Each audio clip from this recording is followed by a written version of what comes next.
Okay, so hi everyone. Today we are speaking with Vimal, and Vimal has got acceptances from multiple business schools already, and he's currently deciding whether to attend Darden Business School with 100% scholarship or INSEAD. So he's deliberating between these two options. So on this video, we are going to speak about four key areas. So one is that we will speak to Vimal about his application strategy and how he ended up getting accepted to multiple top business schools with scholarship. Then we will speak about his interview experiences at Kellogg, one of the programs where he got accepted, and Yale and INSEAD. So that's the agenda for us. So how about this, Vimal? If you can quickly introduce yourself, and then we can take it from there. Yeah, sure. Hello everyone. I've been working with Akshat for the last 6 months, I think, since I started the MBA application process. And so I'm a graduate from IIT Madras. I did chemical engineering there. And after graduation, I've been working at Sysmex Corporation, which is a healthcare diagnostics firm. And I've been primarily working in the supply chain division.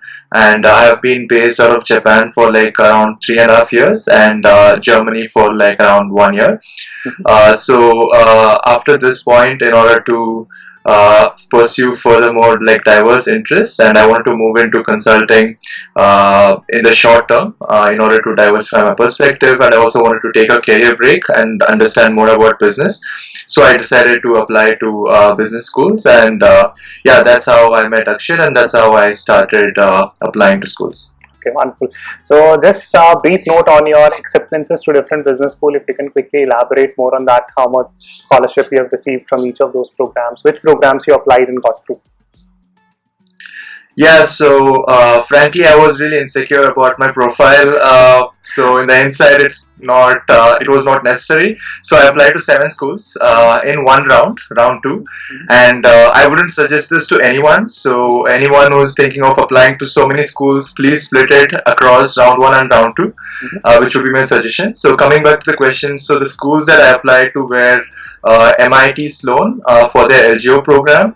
I applied to Kellogg. I applied to Darden. I applied to Ross. I applied to Duke, and I applied to INSEAD, and I applied to Yale. So these were all the schools that I applied, and all in one cycle. Yes. Okay. And what were the results like? That's the fun part. I got accepted at Kellogg. I got accepted to Yale with 50% scholarship. I got accepted to Darden with 100% scholarship. I got accepted into INSEAD, and currently I am trying to reach out regarding the possibilities of scholarships at INSEAD as well. And I got into Michigan Ross. I got into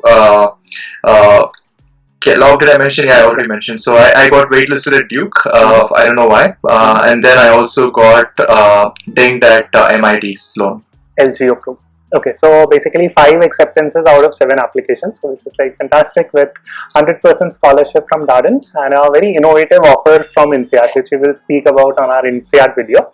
So it's an offer that is given by Brain Capital, basically where Vimal would not have to spend any money, right? I mean, in terms of fee payment, but he'll have to repay a certain amount after he graduates. So we will speak more about that. So stay tuned.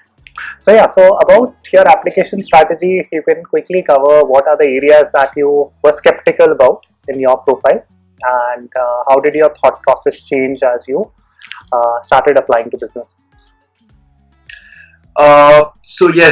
Here I would also like to start with like how I approached my applications in terms of my school selection.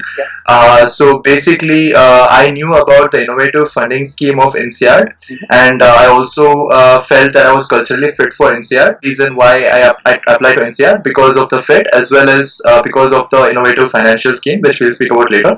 And for US schools, I was generally skeptical about attending a business school with $200,000 in debt 2 years on, and I'm pretty sure that this will pay off in the long term if we have a long-term perspective. And but in my situation, I was also concerned about the finances. So basically, I researched schools using websites like Aringo and using other websites who had a track record of giving scholarships to Indians and with people with profiles similar to me.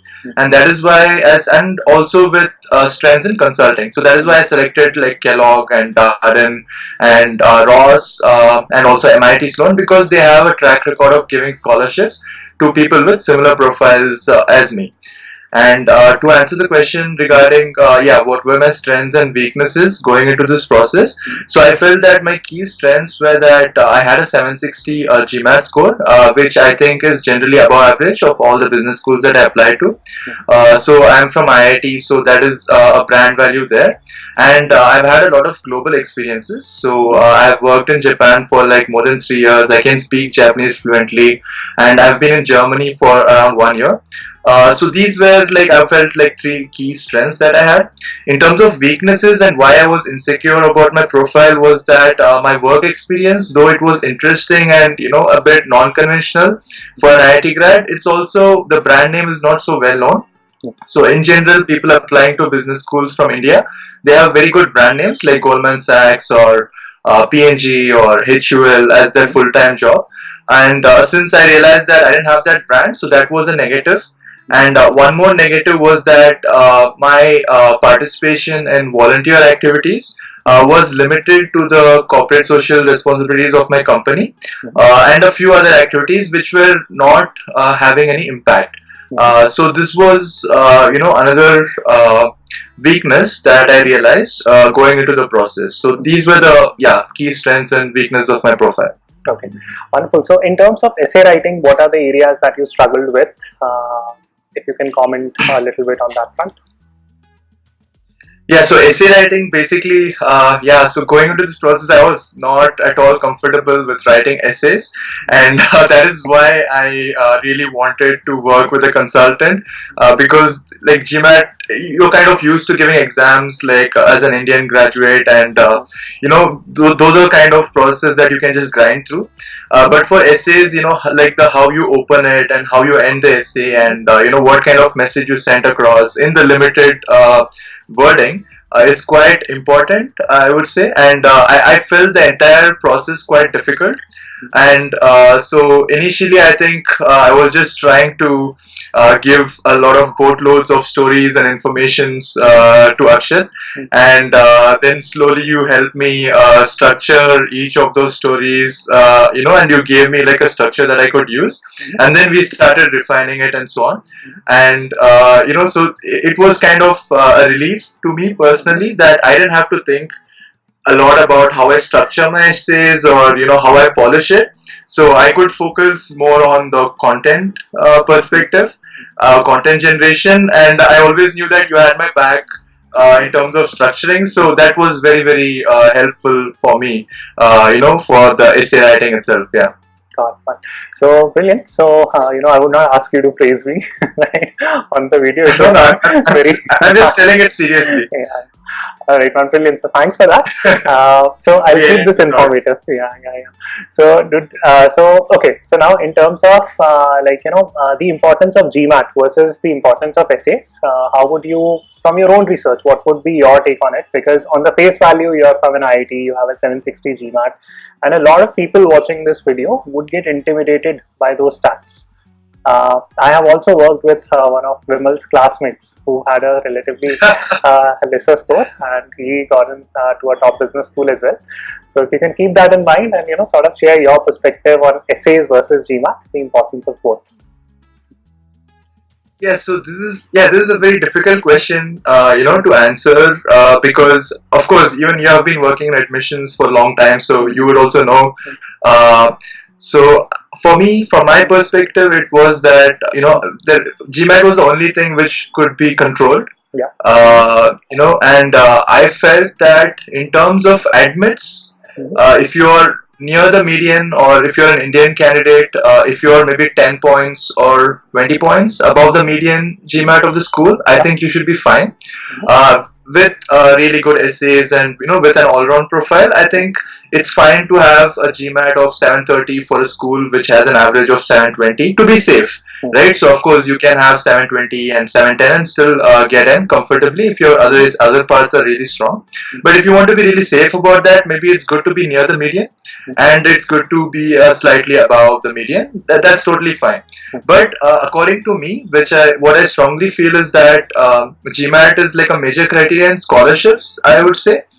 Because in general, like for example, this year the apps to B schools were down, and in that case, like schools try to attract a lot of candidates to them. So in order to improve their conversions and also in order to improve their rankings, so schools do look at GMAT scores in the end. So if the profiles are equal, and if they are comparing these two profiles with limited scholarship budget, I would say that the scholarship would go to a person with a higher GMAT.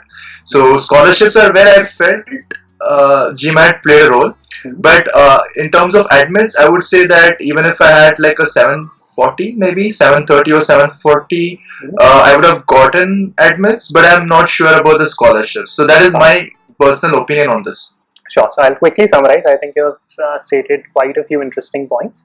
So one is that any candidate who is applying would have certain weaknesses. In Vimal's case, it was the brand value of the company that he was working with. It was not a very big brand value. He compensated that by getting a high GMAT score. Right. So you need to figure out how to compensate for your weaknesses. That is point one. Point two is that both your applications and your GMAT is equally important. You can get acceptances to top schools with a relatively low GMAT as well, 720, 730. If you're applying to US schools, that is where GMAT holds more value. But GMAT becomes extremely important if you're targeting scholarships. That's number two. One thing that I would like to point out about Vimal is that I get a lot of questions on Quora and other forums where people ask me how to go about building a profile if they are in final year of their undergrad. And I would like to point out to one very specific thing that Vimal has done exceptionally well in his career, which is learning Japanese and getting fluent at it. And that kind of helped him create a USP on his profile and background. A lot of people keep asking me questions here, how should I develop profiles? So it depends, right? I mean, if you can develop such interesting tidbits about your profile, learning a very different language, working in a very different kind of geographies where Indians would not work. So that's how you go about building a profile, and Vimal is an excellent candidate for that, right? He's an excellent test case for that. So follow his advice on this, and that would be my profile building tips for you. Now, okay, final question on application. That what would be your advice on how to go about hiring an admissions consultant and the role of an admissions consultant in this journey? So I would say that an admissions consultant is kind of your guide or your mentor. So you should already know what you're getting into, and you should be you should be aware of your profile, your strengths and your weaknesses, and where you need help, etc. And in terms of how you look out for an admissions consultant. So basically I had like kind of first two parameters. I used to read a lot of Quora answers, that is one, and I used to see Akshat's Quora answers, so I found them to be like really concise and with the key points put across very neatly. And I wanted help on my essay writing, which I felt I really needed help on. So, and plus Akshat is a graduate from INSEAD, which was one of my top choices going into the process. And because of these two parameters, and also the fact that the cost of my MBA journey was quite reasonable compared to other services that I knew providing a similar service. So these three reasons mainly led me to choose you. So I would ask applicants to look at the help that they need and the consultant who is best for that, the background of the consultant, if it fits with what they want to do, and also the cost, so that they don't end up paying more than they would like to.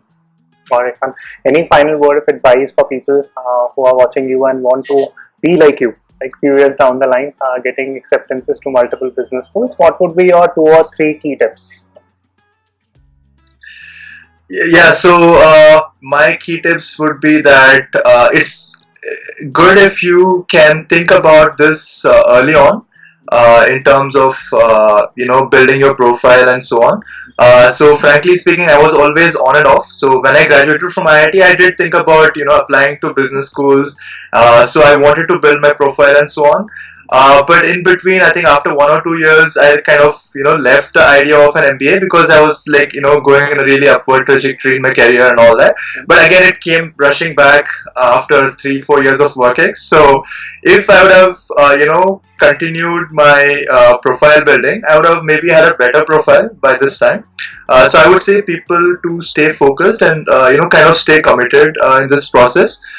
So which is number one in terms of the unique story, and second is like to make efforts on what parameters that they can control. So there are some things, for example, which undergraduate institution you went to, and maybe the company that you're working in, it was not your first choice, but you are working there. So these are things that are not frankly under your control. But what you can do is you can work hard. You can get a high GMAT score. You can work hard on your essays, and you can write really good essays.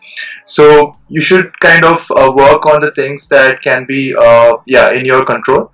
And the final thing is it's very good if you can have a unique point. So as Akshat mentioned before, like I came to Japan, I learned Japanese, and I worked in a Japanese environment, in a purely Japanese environment for a long time. So this really helped me write a lot of essays and project myself in a unique manner. So if somebody has like a unique story, I think it really gets noticed, and it's also easier to pitch yourself when you're competing with other candidates. So I think these are the three main advices that I have. Okay, man. So final question on the application front. How was the experience working with me? If you can comment briefly on that, which would be useful for people to know. Yeah, man. So I have a lot of praise for you, which cannot be answered in one question. But seriously, Akshat, so I was very happy that I went through you. Because I didn't need to explain you in terms of the number of edits, or it was just more or less like you were approachable anytime. I could contact you over WhatsApp. We didn't have a restriction on the number of emails that we could exchange. So even after my admits, you're helping me when I decide on which school to attend, which was not exactly a part of our package. So yeah, all this like really help me feel that you're more of a mentor compared to just like a service. So that point was a really major USP of Akshat. And also you have experience in consulting, so this I think also reflects in the fact that the essays really come out very well, and people with consulting goals, I think you can really help them project their profile in an interesting manner. So I think these coupled with the very, I would say, I think the best costs of, because I researched a lot of consultants in India as well as abroad. Of course, quality and cost both. And this quality at this cost was, I think it's just all over the world. I think this is one of the best services. Yeah. Thanks, man. Thanks for the kind words, and wish you all the best in terms of picking business schools. So people who are just joining us, on the next video we are going to speak about Vimal's experience at Yale School of Management. So stay tuned.